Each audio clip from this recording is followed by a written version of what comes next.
Merry Christmas and happy holidays. It's around Christmas when I'm recording this, so please excuse my demeanor if I'm slightly quiet as to not disturb other people in the house while my family is gathered for the holidays. I'll try to be a little bit more upbeat, more high energy in the future, but right now I've got other people to consider. That's just how it is. I felt like it was imperative, however, to talk about the movie taking over the minds of the public right now. That's right. Let's talk about Sonic the Hedgehog 3 and whether or not you got to go fast to a theater and see it. I quite liked Sonic the Hedgehog 3, and I'm going to try to be light about spoilers in talking about the movie while I tell you why I liked the movie. Click away now if you want to go into the theater totally blind.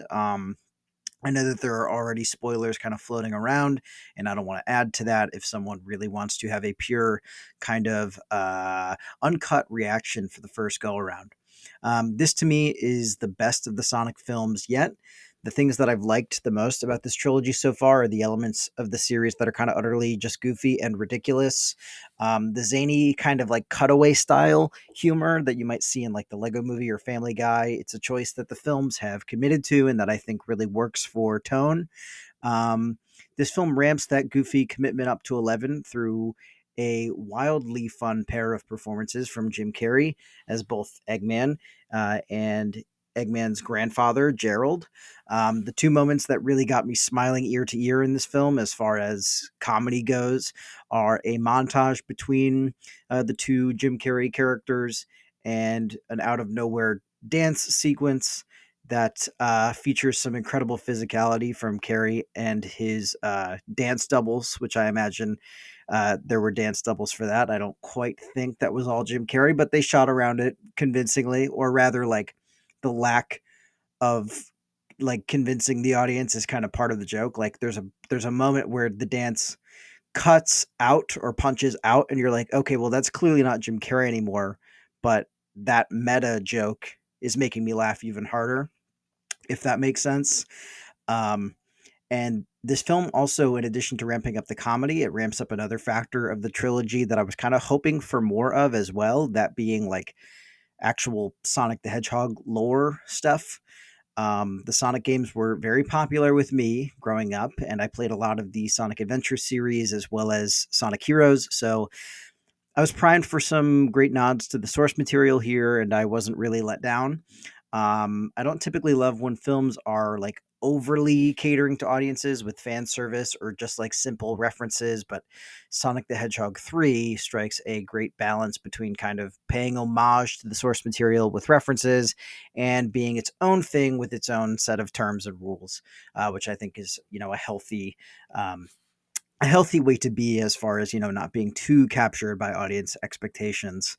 um, I am, however, a simple man in some respects. Like, I liked that Shadow's backstory remained intact and played out as expected. Keanu Reeves is quite good, quite effective as far as one can emotionally affect you from the mouth of a talking hedgehog. And I also liked that we got a big needle drop of Live and Learn. That song is great. I loved that game growing up, so it was hard for me not to get amped when that happened. Um, and I liked the post credit scene, not to detail it necessarily, but I like that it promises to dive even further into the various kind of mythology of the Sonic the Hedgehog world. Lots of cool characters and concepts to explore there. Um, none of the Sonic movies are objectively fantastic films that are essential viewing of any of their respective like years, but every single one has succeeded in making me smile, and each one has made me leave the theater looking forward to a new installment.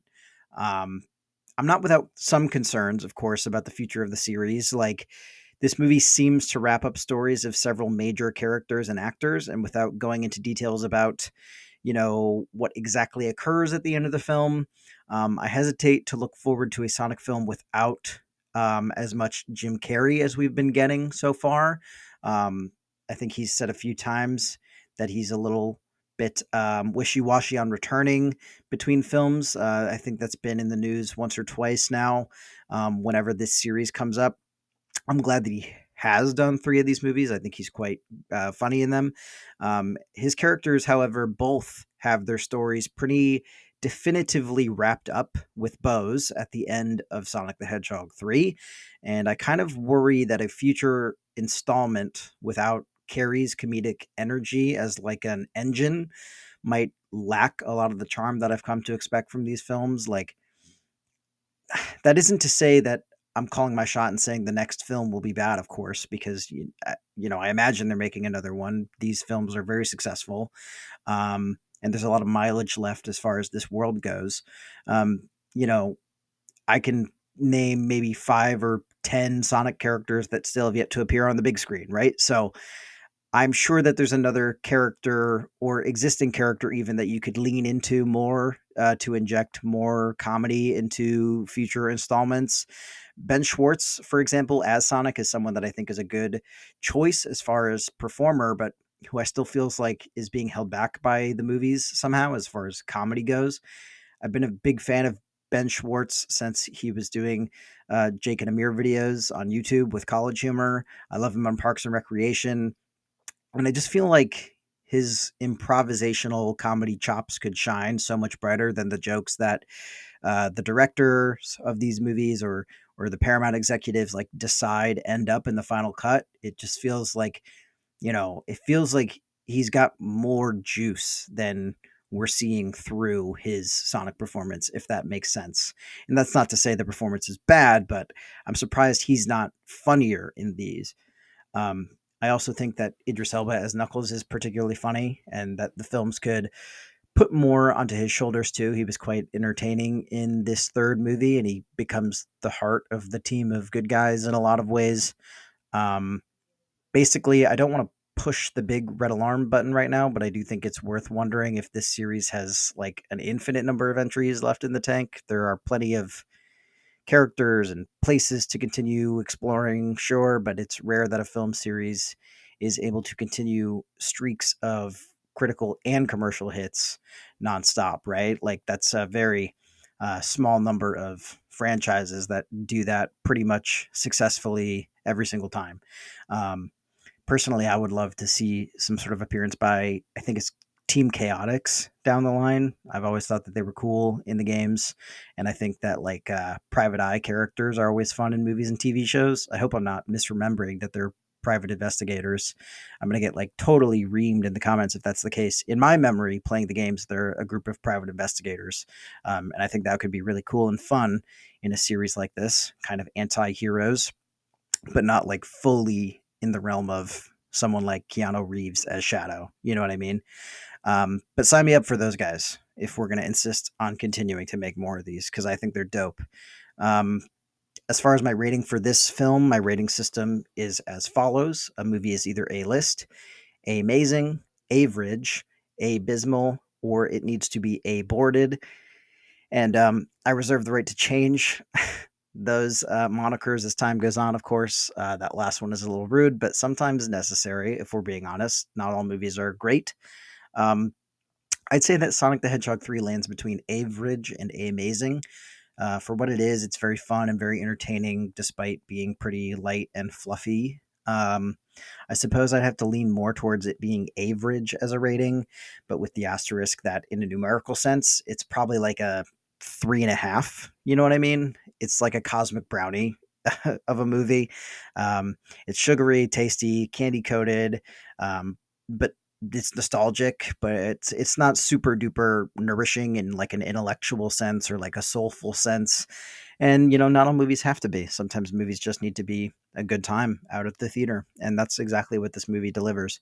Um, I also saw this film as part of a series I'm doing here where I attempt to see as many films with AMC A list as possible. I saw a Dolby screening for this and I saved $20.99. So I'm pretty happy with that deal. Um, I would say that, while you don't have to see this in theaters as far as it being one of the great achievements of art in the year of 2024, um, I do strongly think that if you were a fan of the series of games growing up, this will almost certainly satisfy you and get you amped for more to come.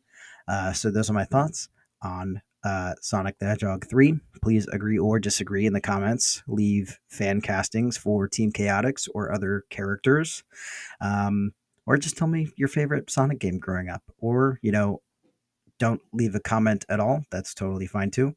Thank you for watching. Stay safe. Have a good holiday.